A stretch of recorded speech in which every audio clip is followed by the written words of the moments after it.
We're sitting about knee high before the 4th of July. We're right on path to do 200 bushel corn on this farm.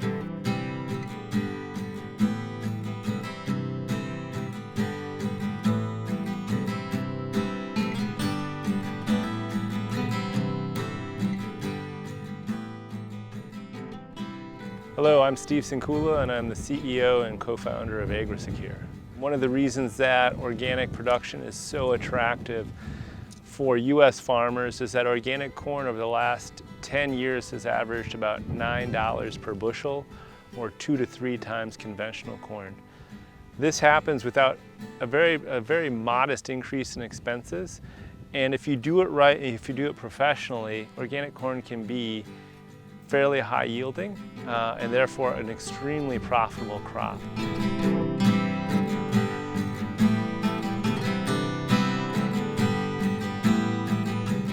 And this field is how I look at organic farming is being able to biologically manage it from above and not buying more iron, more equipment. If you look over this field, it's not perfect, but we have one rotary hoe pass and one cultivation, and it comes after alfalfa, and we do have some weeds in it.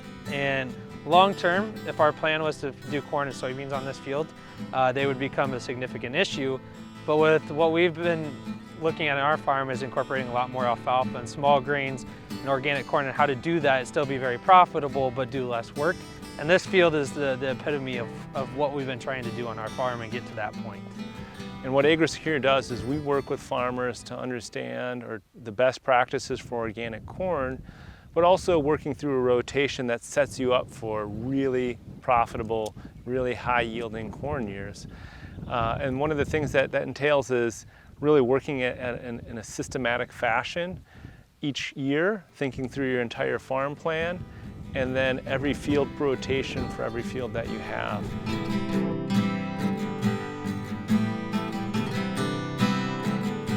And it goes back to not having all the technologies in conventional. We have to make some changes. We don't have all the seed treatments and everything that goes along with that. One of the benefits of planting later is you're gonna have warmer soils instead of a 20-25 day, which is exaggerating on a common emergence, but it can happen as we've seen this year. You're looking at 3 to 4 day emergence. You can hit home runs and plant early and get really good crops, get them dried down, get them out of the field. But the risk, or as we saw this year right in these fields around us, is we had cold weather and it didn't emerge for a month. May 15th is when April 20th corn came up. And so we had 25-30 days of it sitting in the ground. We had a bad stand. We had weeds that came up exactly with the corn. And so while that's not gonna happen every year, that's a significant problem that we're gonna see more likely than not come through. And so moving that to later date, we give up some yield, we give up some dryness in corn later on when we harvest. But when we look at the whole picture of organic farming, I have a way better chance of keeping weed control, planting later, and I have a way better chance of getting a good stand and not doing the work twice.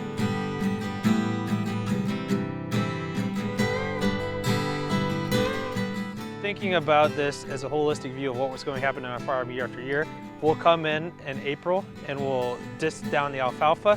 We'll let it grow back knowing that we're not going to get it all. We'll hit it with a disc again right before we're ready to plant, as well as a field cultivator. And that will take the clean pass tillage out. And having that alfalfa in here for 2 years, we don't see a lot of those small weeds come through. And so rotary hoeing and tine weeding work very well, and we still do it.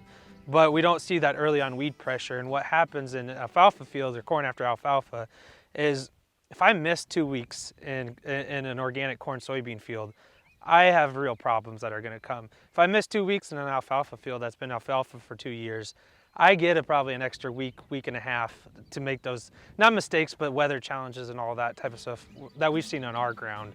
We've seen that coming after alfalfa. Most anything else, if you don't get back in for 2 weeks, you're in real trouble.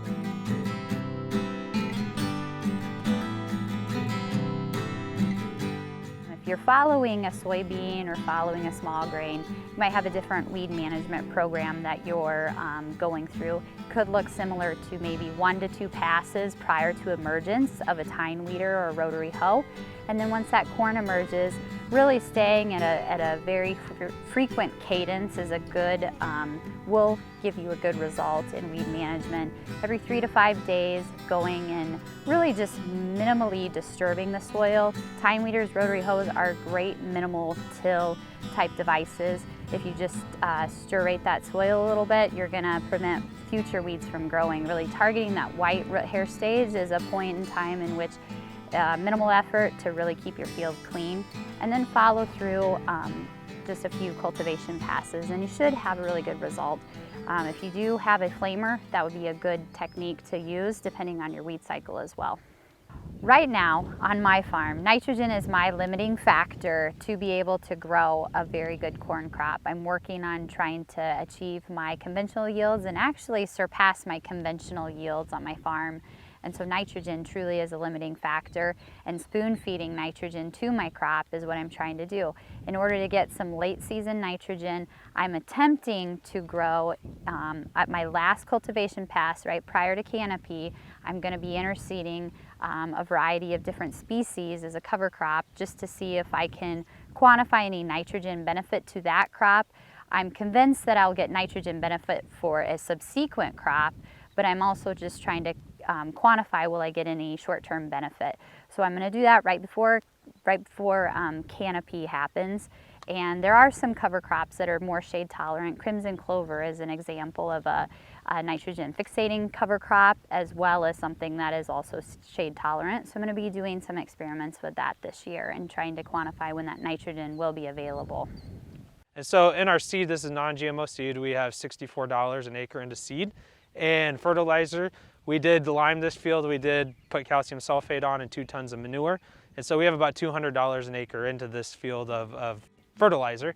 And field work, we guesstimate we have about $259, figuring in from pre-harvest tillage and the cutting of the hay, baling of the hay, all the way to combining, drying, hauling that to market.